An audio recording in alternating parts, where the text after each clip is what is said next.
everyone, welcome back to Drawing Hub. So this is Computer Network Series part 2 of Module 1. So in the previous part we have discussed about the syllabus of Module 1. Now we are getting started. Okay. So we are following Tenenbaum's textbook. The introduction, you can just go through it, you can just read it because it is not of that much relevance. It's about the history of computer networks and things. Okay, now moving on to the uses of computer network. So we are having different uses as I have already discussed in the syllabus. So before we start to examine the technical issues in detail, it is worth devoting some time to pointing out why people are interested in computer network and what they are used for. After all, if nobody were interested in computer network, few of them would be built, right? So we will start with the traditional uses at companies, then move on to home networking and recent developments regarding mobile users and finish with social issues. So our first use of computer network is business application. Now, most companies have a substantial number of computers. For example, a company may have a computer for each worker and use them to design products, write brochures, and do the payroll, all company stuff. Okay. Now, initially, some of these computers may have worked in isolation from the others, but at some point, management may have decided to connect them to be able to distribute information throughout the company. So, all the computers are connected. That's computer network. Okay. Now, but in slightly more general form, the issue here is resource sharing, information sharing. The goal is to make all the programs, equipments, and especially data available to anyone on the network without regard to the physical location of the resource of the user. An obvious and widespread example is having a group of office workers share a common printer. So none of the individuals really need a private printer, and a high volume network printer is often cheap, faster, and easier to maintain than a large collection of individual printers. Now, if we allowed an individual printer to every workers in the company, that would be a loss. But if we have one single high volume networked printer, that's cheaper, faster, and easier to maintain. I hope you're getting the point. Now, however, probably even more important than sharing physical resources such as printer. So, printers is an example for physical resources. Now, it is about sharing information, resource sharing. Companies, small and large, are vitally dependent on computerized information, and most companies have customer records, product information, inventories, financial statements, tax information, and much more online. If all of its computers suddenly went down, a bank could not last more than 5 minutes. A modern manufacturing plant with a computer controlled assembly line would not even last 5 seconds. So even a small travel agency or a 3-person law firm is now highly dependent on computer network for allowing employees to access relevant information and documents instantly. So they are all interconnected. For smaller companies, all the computers are likely to be in a single office or perhaps a single building. But for larger ones, the computers and employees may be scattered over dozens of offices and plants in many countries. Nevertheless, a salesperson in New York might sometimes need access to a product inventory database in Singapore. So different countries also it is possible. So now networks called VPNs. VPN is virtual private network. Virtual private network. VPN is important. Virtual private network may be used to join the individual networks at different sites into one extended network. So VPN is used. So this point is very important and you may note it down. Network called as VPNs, virtual private networks, may be used to join the individual network at different sizes into an extended network. Okay. Now, in other words, the mere fact that the user happens to be 15,000 kilometers away from his data should not prevent him. If just because a person is far away from the data, that should not prevent him from using the data as though they were local. So it's not local. Data is not local. Information is not local.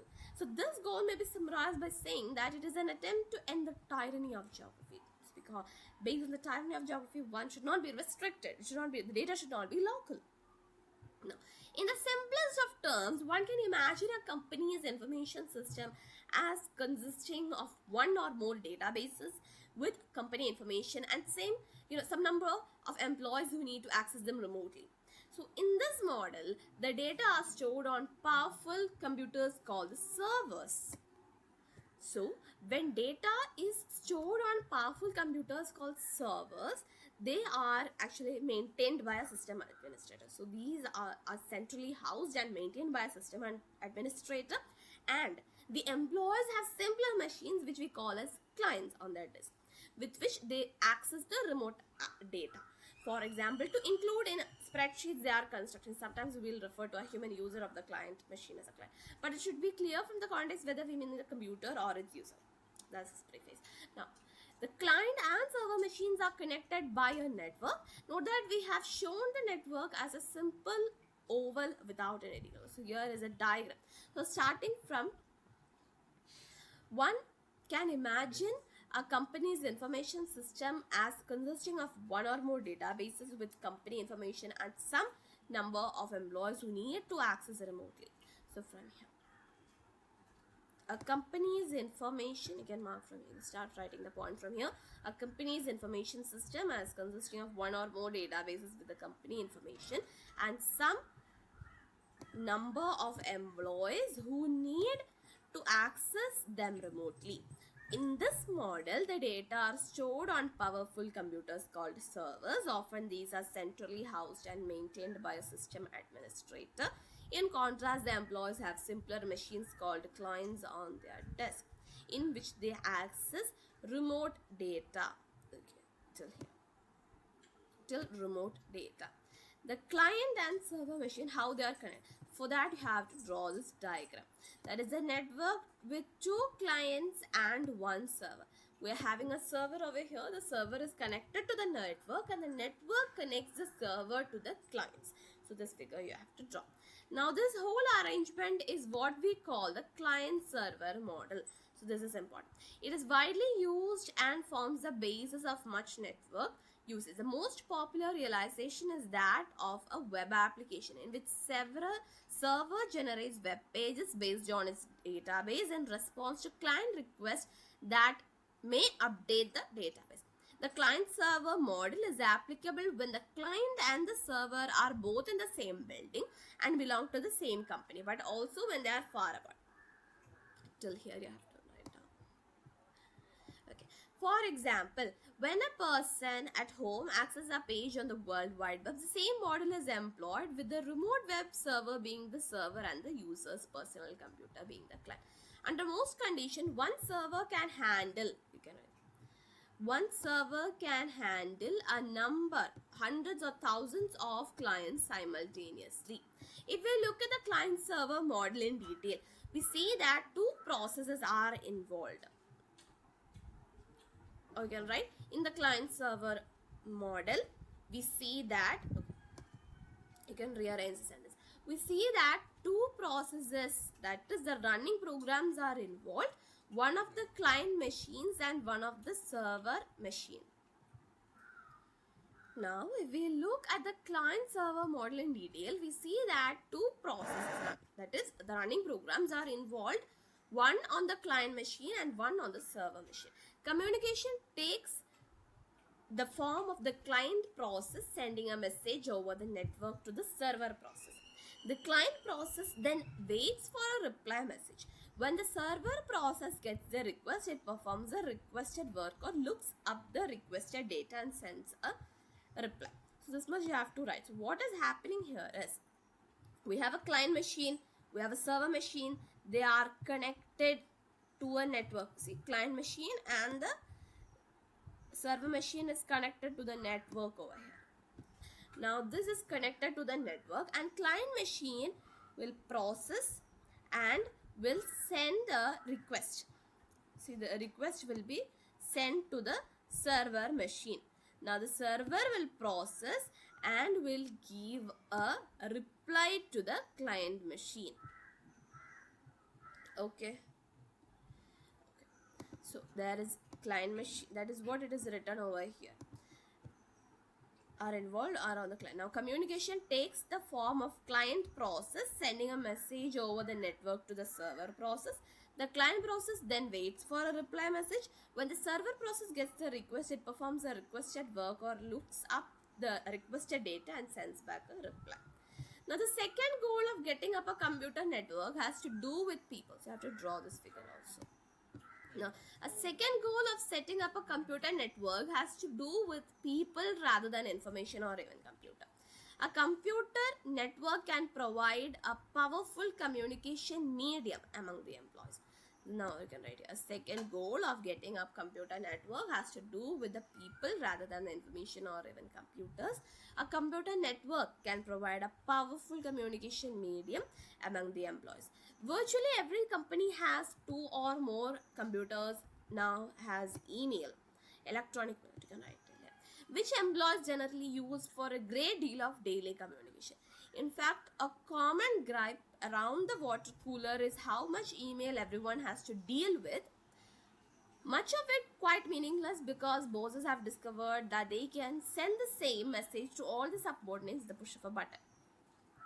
Then we have telephone calls called the employees may be carried by the computer network instead of by the phone company. This technology is called the IP telephony or voice over IP, VoIP.